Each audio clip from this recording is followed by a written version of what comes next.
Hello, everyone. My name is James, and I will be your host for today's webinar.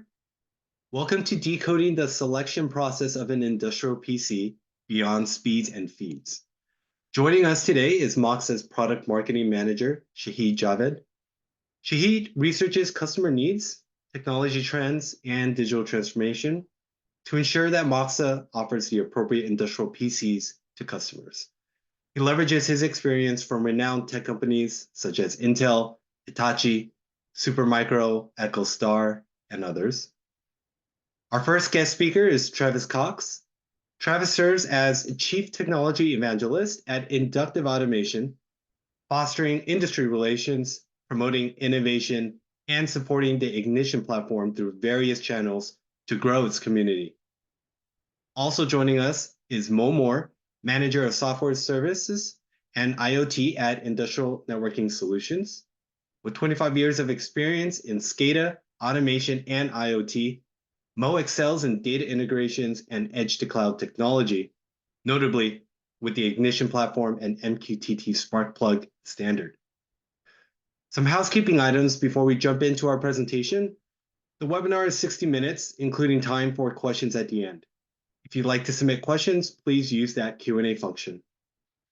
If you also see the occasional poll question pop up on your screens, and we encourage you to participate in those. The recording will be shared, so you can go back and watch the webinar on demand. There will be a survey after the webinar, so we appreciate your feedback on the presentation. And with that in mind, I'll pass it off to Shahid to kick off our webinar. Shahid. Thank you, James. And good morning and good afternoon, everyone. It's a great pleasure to be here today and discuss a very critical component of modern industrial automation, which is industrial computers, or sometimes referred to as industrial PCs or IPCs. In today's session, we'll briefly go over some of the market trends that are driving the data compute requirements for operational technology, or OT. Then we'll look at how OT has transformed over the years, especially in this new Industry 4.0, and the challenges faced by operators that set the challenges to set the selection criteria for industrial computers. And lastly, we'll talk about some selection criteria, basic practices, and some best practices based on this new era of OT transformation. Before we start, let me do a quick poll for the audience. A very simple question, right? How often do you replace or upgrade an industrial computer? I'll just give a few seconds for this poll. And if you are using commercial or enterprise grade, please still, we'd like to get your answers in. So I'm getting answers. So we have, just give another few minutes here. Everything's looking good as expected. All right. Okay, so more than half of you guys participated, and still getting some answers here. Okay. Good. I think we'll just end the poll here. Most of you are right. 5 to 10 years is the right amount. If you're doing it every 3 years, or you have not done it, or you don't know, we really need to talk. So please reach out to some of the folks here, and we'll help you walk through the process. All right, before we jump in, let's talk about the market trends, right? About industrial automation, how it's evolving over the years. This slide is something I frequently use that shows the 4 industrial revolutions and how the industrial landscape has evolved. It's very interesting to me to see how we, moved from 1784 in the mechanical loom to some electrical engineering, some automation, and now it's just getting really complicated, especially since 2011, when 4.0 rolled in. We saw digitization in the manufacturing sector.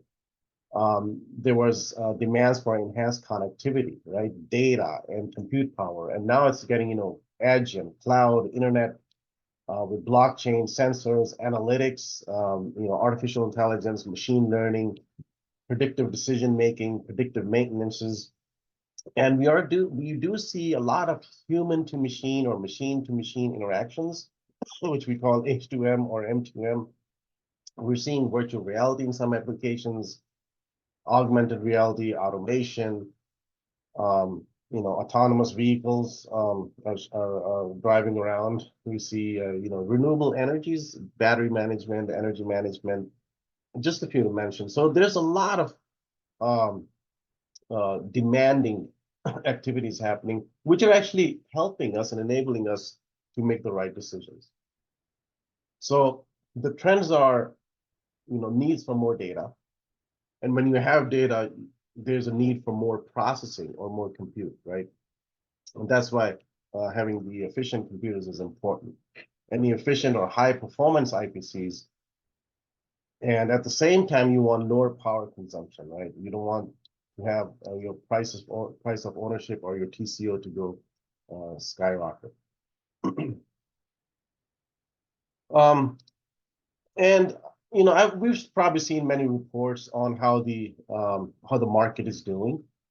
I don't want to get into that, but there's a lot of variation. I see the industrial computer market is anywhere between 3.5 to 5.5 billion, but it has a really good annual growth rate of about 4 to 7% forecasted over the next 5 years. Different analysts are showing slight variations because of the categorization, industries they're looking at, and how they conduct their analysis. For example, I was reading a report that showed actual industrial computer shipments revenues, and it showed North America, which is about 20 to 25% of the global market. It had a CAGR or a compound annual growth rate of 5.9% from 2023 over the next 5 years. So that shows there's a pretty healthy market. There's a need for high performance box type or DIN rail type, smaller form factor industrial computers. And that's where we see a lot of growth. And so it looks very promising for a computer manufacturer such as Moxa. So what are the trends, right? So reading from some reports, looking at some of the opportunities we have, and also speaking to our customers and partners, we expect the industrial PC suppliers to build more and more industrial computers with a specific focus on AI applications, artificial intelligence.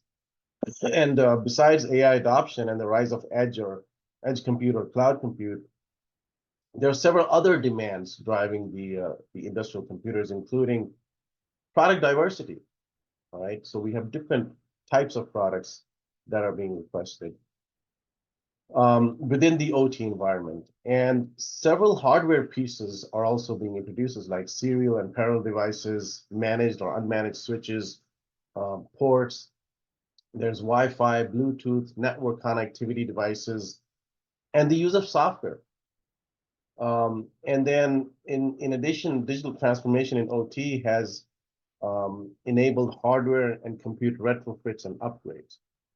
So it's gotten to be a very sophisticated industry over the last decade or so. Now, let me just get our experts here on board as well. Mo, what are your observations on how these trends are impacting the industrial applications from an integrator's perspective? What do you see trending in the industrial space? Yeah. Yeah, I'd say so. We do a lot with different integrators, integration in our own world and stuff that we're doing with data collection. I'd say we're seeing a lot more of the quad core processor, larger storage of RAM. We have a lot of people who are doing a lot more with cybersecurity at the edge. So you're starting to see a lot more combinations of software packages that are pushing the boxes to be more advanced. So where we used to have single core processors just doing data collection protocol conversion, I'd say, cybersecurity is probably the top one, where we're starting to see security software, network monitoring software, um, analysis of data packets and stuff, where you see things like new devices coming into the network and threat detection. But that's running alongside of things like application layer software like Ignition. So you're starting to see where you may have like 3 Docker containers deployed on a single unit, whereas before it might have been one. So that those kind of things are definitely impacting what we're seeing in market trends as far as like the types of hardware being purchased with the resources on them. Yeah, absolutely. Thank you. I mean, this is great feedback. And I was speaking to somebody the other day and says, wherever you collect data, there's always that having that security features, because security is always following data. So that's definitely something that's top of mind of most of the operators. Travis, same question to you, but I want you to start off by discussing, how do you see the current market trends evolving, and how does Industry 4.0 influence those trends? Yeah, absolutely. I mean, first of all, we could say that there is a big trend of wanting to get access to more data, right? Data is kind of king, and a lot of companies are starting to think about their data across their organization differently, right? Is where we would typically have built a SCADA system that would, it'd connect to its data that it needed, and that was its piece. You go to the MES system, you go connect to the data needed for the MES system, and it was its piece. And kind of, we did this for a lot of years, these kind of siloed approaches, right, with how we look at that data. But then realize later, like we want to do more with that data, turn that data into insights.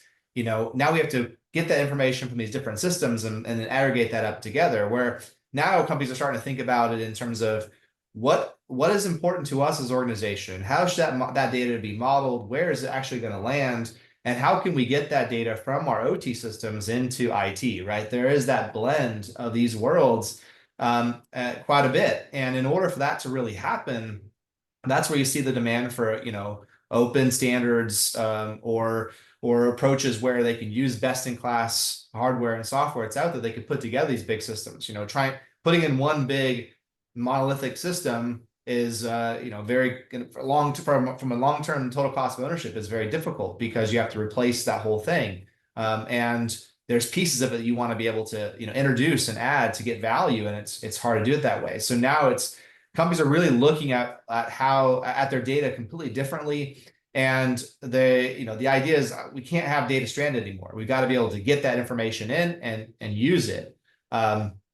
And so it's the kind of traditional ways that these OT systems have been built have been changing drastically, right? And seeing much more IT technologies in the OT arena, especially like what Mo was saying in terms of containerization and and being able to manage not just the software parts, but all the whole stack of the picture. So it's really quite cool to see. Plus, the fact that we can leverage these edge computers to do more, such as running analytics or machine learning, models at the edge, that provides a lot of value once they kind of think about how what that data means to them. So to me, that's, I think, one of the big trends that you see is just companies looking at the way they look at data is completely different than it would have been previously.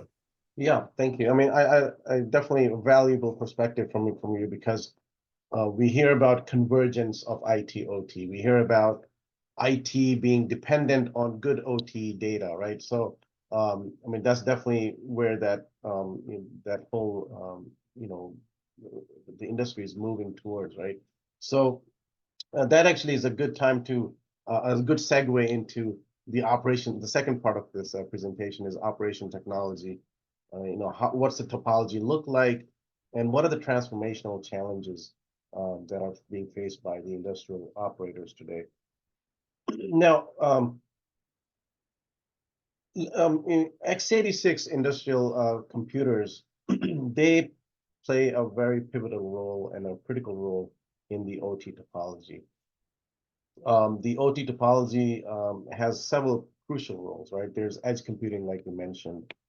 So industrial computers at the edge, they process the data locally, so it reduces latency and enables real-time decision making for the operators. And that's what we call the edge computing. And edge computing brings computer power closer to the point of data production. So wherever you're collecting or producing the data, that's where you have a computer. So your data is available, it's collected real time, it's available, and you can make very quick decisions. There are control systems, right, in this topology, such as PLCs, programmable logical controllers, and we have some distributed control systems as well. Then we have data gateways, right? Industrial computers serve as a gateway as well.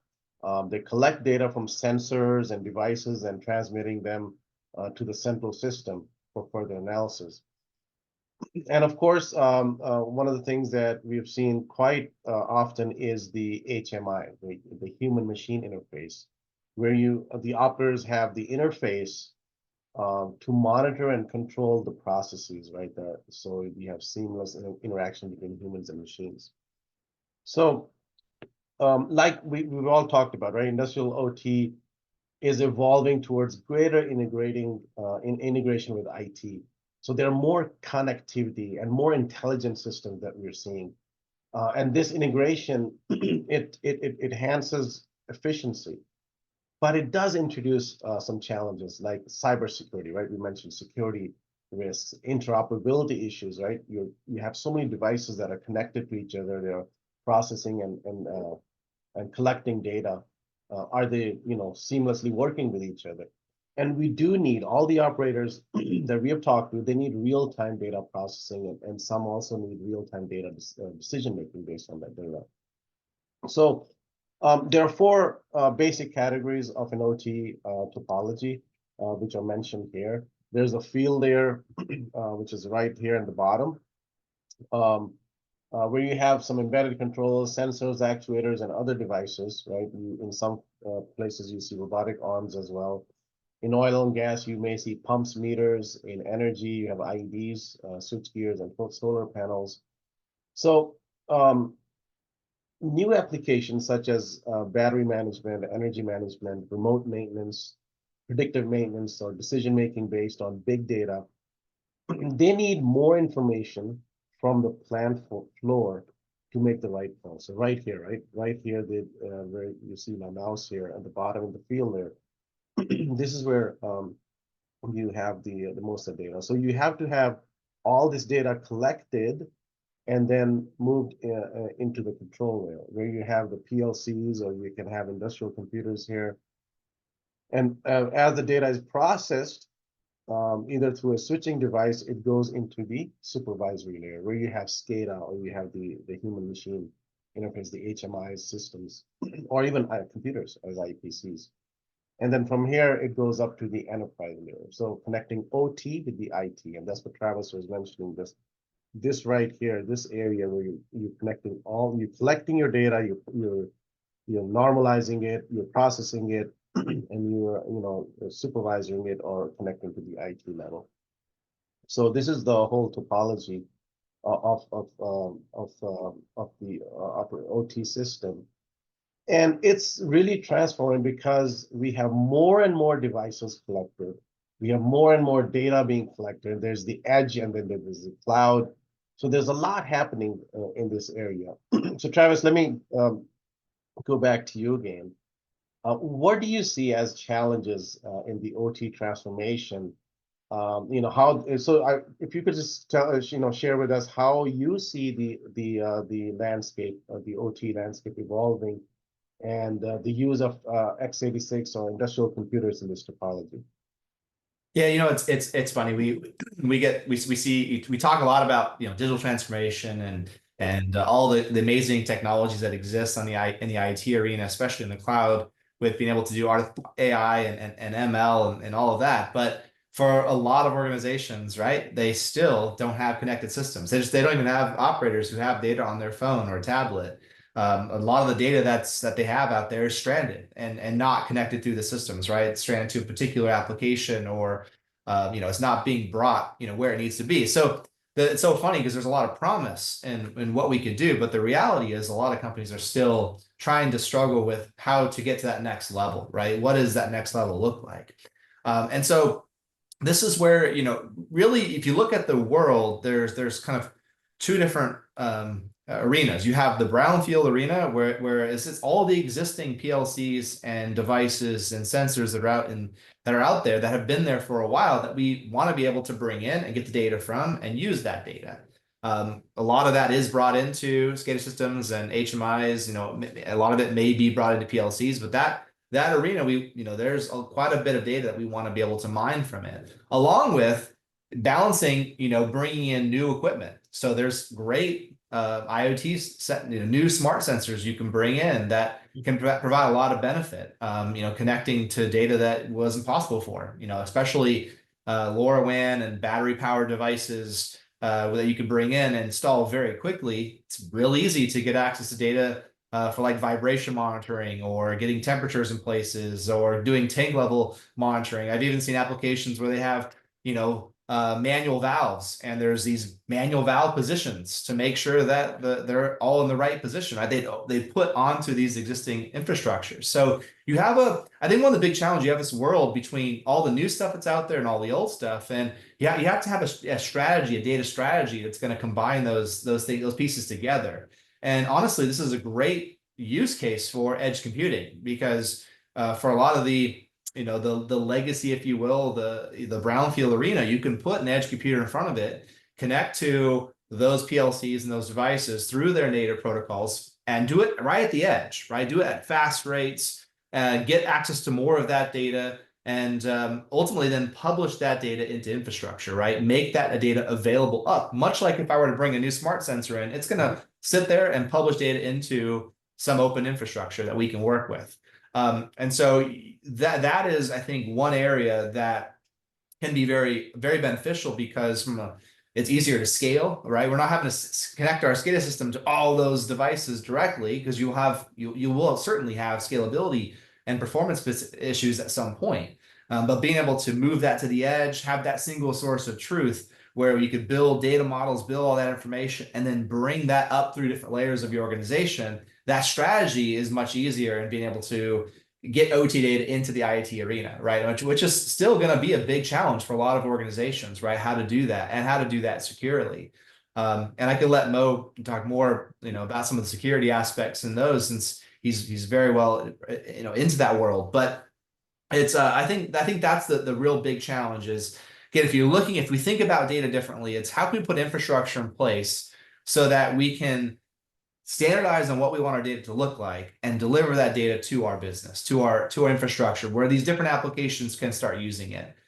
Because when you do that, now, ultimately, there's a lot more data that we can leverage for getting data-driven insights, where we can go further with that. And just being able to get people to be connected to that, for a lot of companies, if you can even build some on-premise systems to get data to people's phones and tablets, it's alarm, you'll send out more notifications to people when things that actually happen.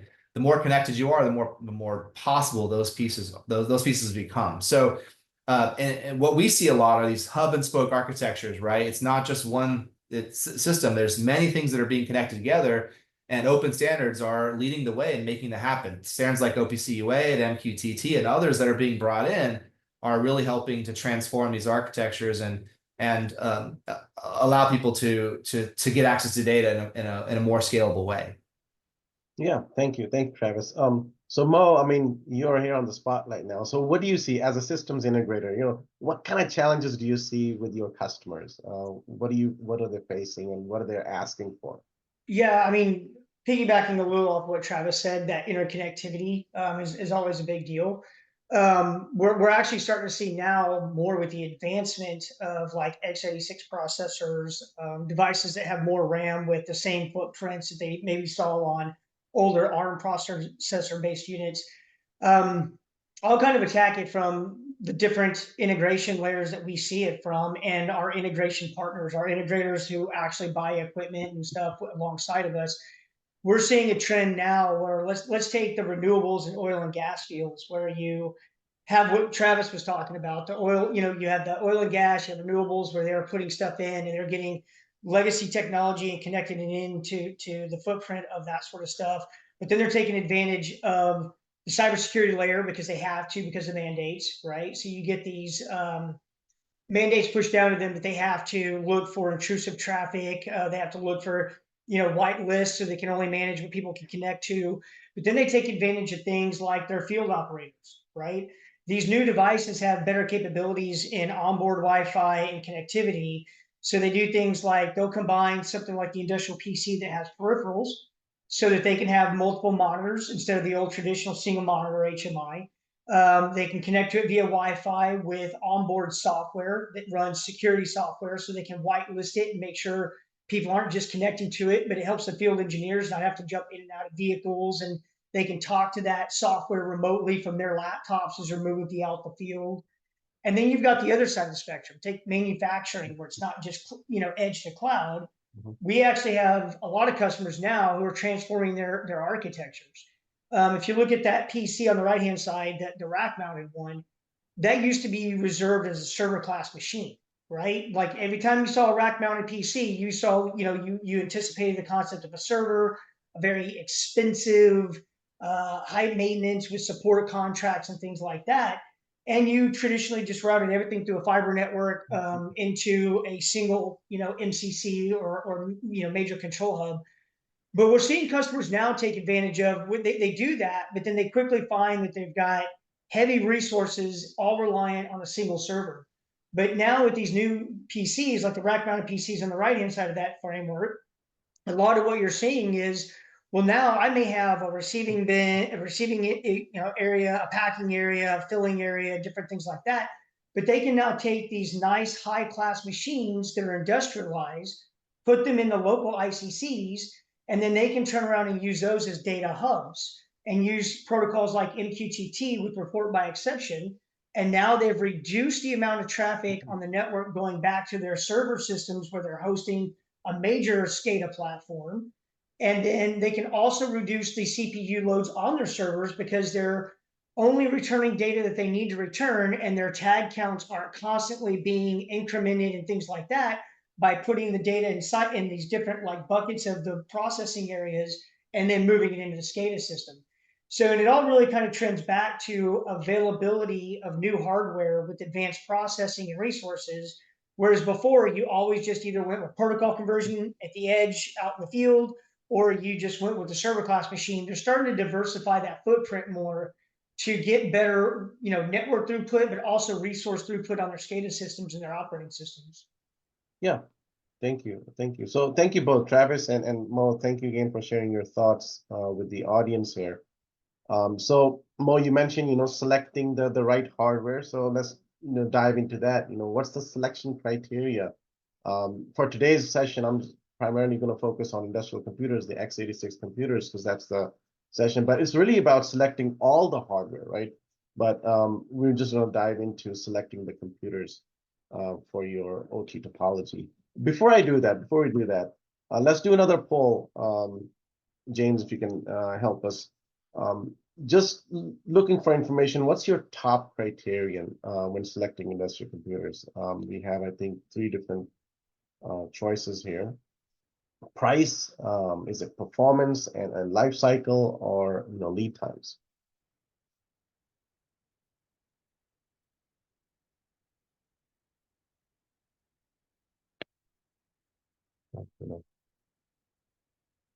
Give a few more seconds.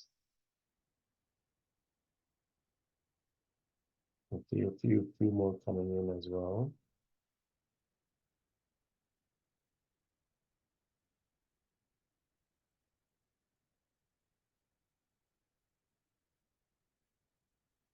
Okay, so we are going to end the poll here. So yeah, I mean, this is actually really good news for a supplier. Price is actually not as a criteria all across. We see performance, life cycle, and lead times. Lead times, auto fulfillment is definitely top of mind, but we do see a lot of performance and life cycle. So so that's good. That's good. So basically, how do you pick the right computer for yourself? So we know the basic selection criteria, right? computers, whether they are industrial grade or commercial grade, right? Selecting the right computer for your application, right, for your success, that's critical. So first thing is, define your requirements. And I believe you guys have seen these basic selection criteria before. No need to dive deeper into these, but just at a high level, I want to mention, understand the specific needs of your application. How much compute, how much power, what are the environmental conditions, right? Is it temperature, humidity? Is it dirt? What is it? Connectivity, right? Where do you want to connect, right? Whether it's IT or OT, what type of connectivity is needed? Is it machine to machine interactions, human to machine interactions? Sending data up to the satellites or sending it to LTE or Wi-Fi or even Bluetooth, right? And what type of regulatory, compliance requirements are needed for your particular application? And of course, your operating systems, how much storage is needed, how much local storage is needed. So all those factors are your local requirements.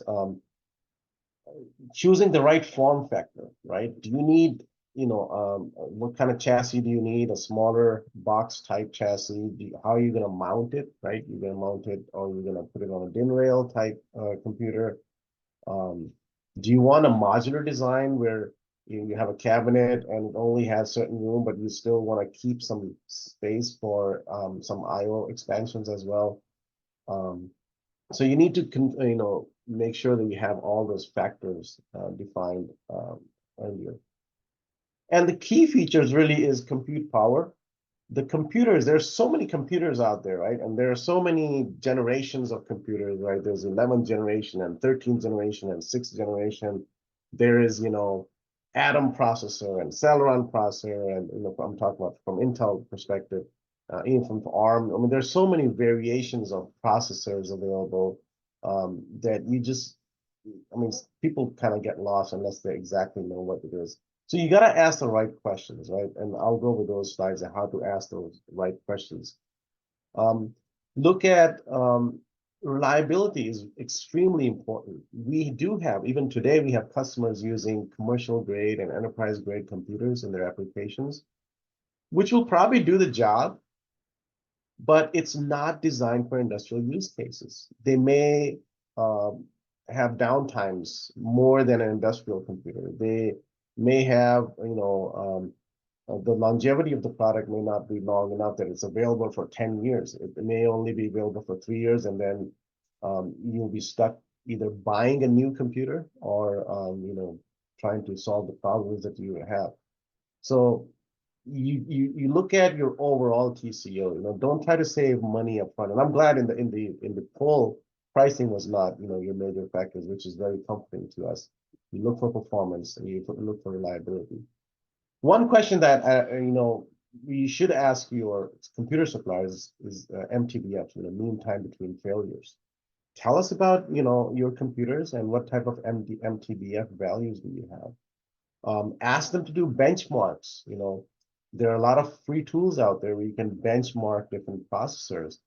A previous generation, Core i5 or i7 processor may have lower performance compared to an Atom processor, which is a newer generation Atom processor. So you'll get higher performance at a lower value, at a lower cost. And even the operating system that goes on an Atom versus a Core, there's a significant price difference between those. So you got to ask the right questions to factor in everything before you pick a computer. And scalability, right? You need to work with a supplier who can expand your storage, who could expand your I/O ports, who could provide you with different types of features that are needed, and also a supplier who understands the IT and OT landscape, where the industrial compute is moving towards, right? And then Travis and Mo both mentioned security, right? Prioritize having good, robust security features, whether it's a hardware feature like TPM 2.0 or a software-based security. Make sure you have those. And I think understanding the storage types, whether it's SSD or a CFast or a SD card, and also your serial ports, your Ethernet ports, your USB HDMI ports, I think it's you need to know, I need a computer today. I could probably get away with 4 Ethernet ports, but you're going to keep this for about 10 years. So just think ahead and say, maybe I would add 2 more ports so I can, take care of my future compute needs. All right. One question I'm asked, like different customers speaking with them, which processor do I choose from? There's so many variations out there. I just put like a few here, like Atom dual core. There's a dual core Atom processor. There's a quad core that is 4 cores of Atom. Then there's a Celeron, there's a Core, there's a Core i5, Core i7, Core i9, and so on and so forth. It really depends on your application, right? So these processors, the way Intel builds them, they have processing speed and efficiency. If you read their specs, they have different speeds, 2.6 megahertz, gigahertz to 3 gigahertz, something like that. You need to know where exactly where's your sweet spot, right? Where would you really need that processing speed and efficiency? You don't want to buy the latest and the greatest if you don't really need it, right? But you do need to understand, what type of speed and efficiency is needed for you, depending on your application. Like the secondary I show here, is data collection, is it data prep, is it processing, monitoring, analytics, and so on. So how complex are you getting with your applications? So speed and efficiency, this is crucial for industrial applications where you need, real-time data processing and complex computations. Then you go for the high end, right? If you're going for AI ML, then you go for the high-end processor. If you need graphics, there's a lot of applications where you need intense graphics, right? I'm not talking about GPU, but I'm talking about the embedded graphics inside the processor. Advanced visualization and advanced manufacturing environments, you may not go with an Atom or a Celeron, you go with a Core type processor.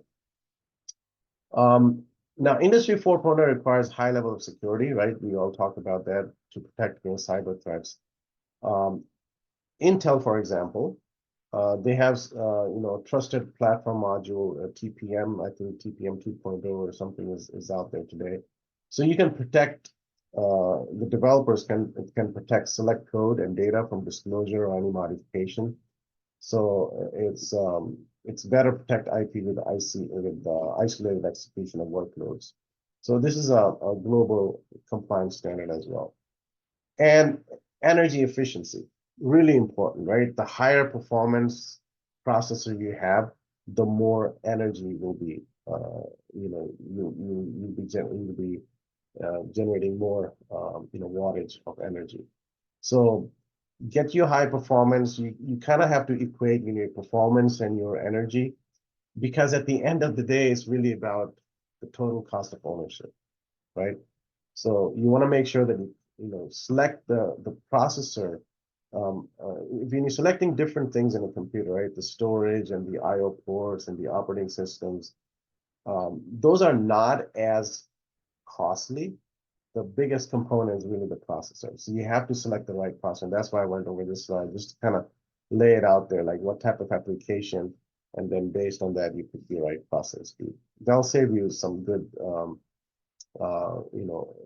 cost, and also give you the best thing that you need for your needs.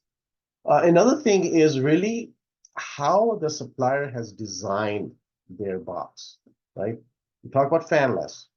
Not all fanless designs are the same. I mean, just because it's a fanless design, you got to ask them the right questions, right? How are you actually taking care of heat dissipation from your box, right? What are the high temperature areas? What type of, conduction solid, what kind of mechanism you have? How apart are your fins on top of the box? Really good information to get from a manufacturer. to make sure that you're buying the most reliable computer. Just a couple of examples. How the manufacturers are designing the boards, extremely important.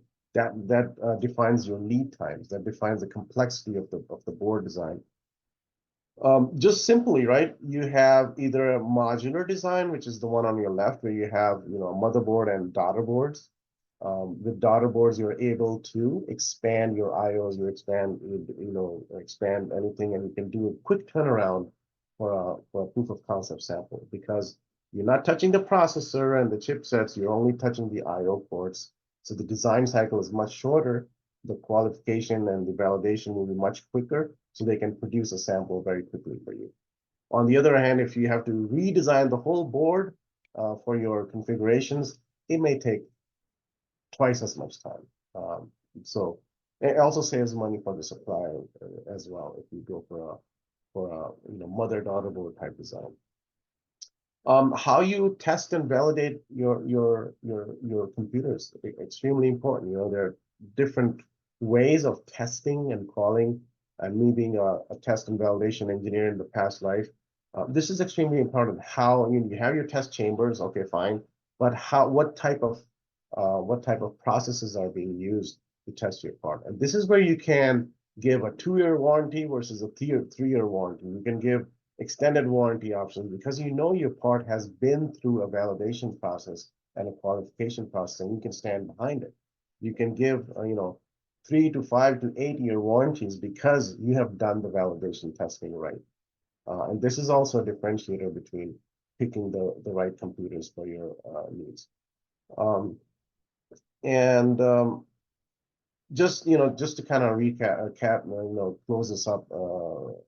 Selecting the right computer is more than just processors and chipsets and the storage and operating system.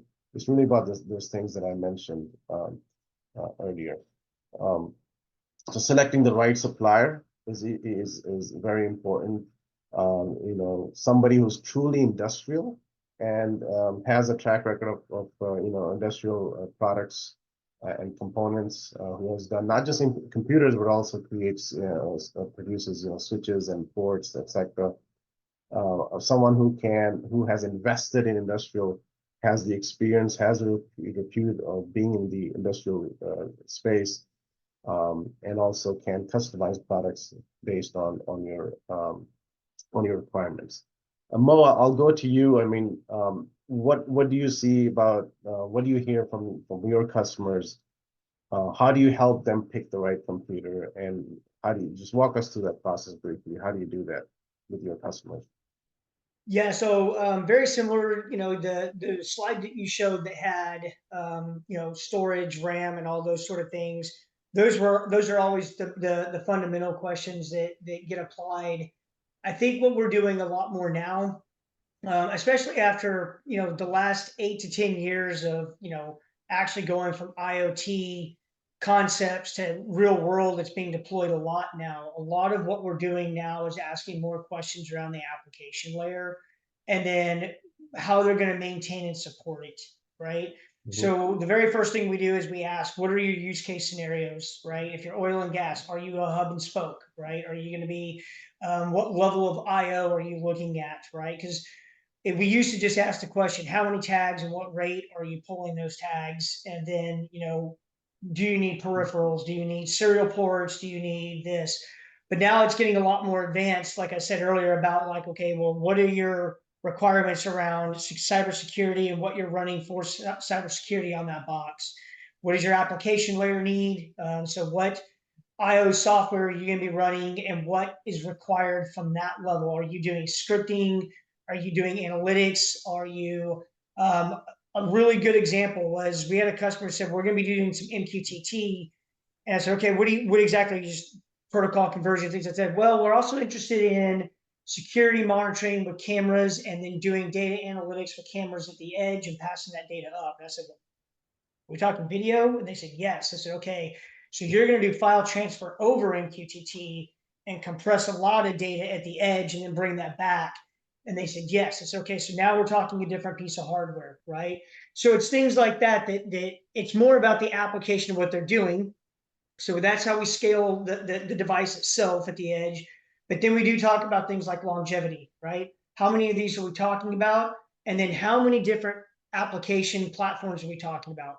Because they may be doing protocol conversion where they want just a box like this, and they may be doing, well, I need to do, flare monitoring, so I need that with video and protocol conversion. And now I've got several regions coming back to a central hub, so I need something that's actually taking data and then pushing that to the cloud from multiple edge devices. So when you start to talk to them about that, what they're really talking about is multiple versions of hardware to fit a single ecosystem, which then feeds a more, a more data centric thing where they're really using that information. And they're going to ask the question, well, then how do I remote manage that, right? So we take all those things into factor and then start talking about the applications they have to put on each one of those boxes for all those features: remote management, application layer, security. And then that's how we start to come across the criteria for what we're going to select for them.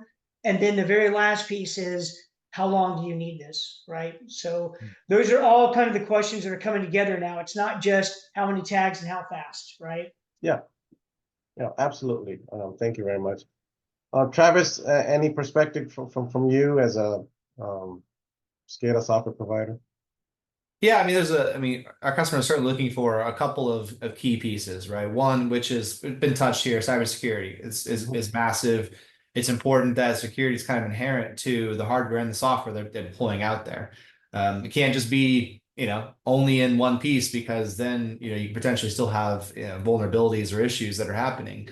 Having hardware at the edge that can, for example, have two network interfaces allows companies a lot of flexibility, as you were saying earlier, right? I can connect to my PLCs, my devices locally, bring it into a service, and have that being pumped to the business side, where those network cards, there's no direct connect between the two. And having security along those really helps from an overall cybersecurity stance. So security is a big piece of it, but the other is management. A lot of companies want to deploy, for example, our software. They want to deploy it through, a Kubernetes cluster, or they want to do it, through a container on these, so they can manage the whole stack. Right? They're thinking about the total management of the hardware and the software together. How can they do all that remotely? And especially fleet management now is a big piece of it. So you got to have the right hardware in combination, of course, with the software that's on there to be able to do those two pieces effectively. And the last point I'll make is, I think Mo said earlier too, is just you can't just size it for what you think you need right now, right? Is what are the possible applications or services or scalability concerns you have as you go in the future? Is that going to triple in size? Is it going to quadruple? Are you going to bring in AI and ML down at the edge? Or are you going to get in those pieces? Because if there's any doubt about that, or you're thinking about that, yeah, we might do that, that's where you want to put the right stuff at the beginning, so that you don't have to replace it later. You have the space and the availability for those services later. So those are all a lot of different criterias that people are looking at.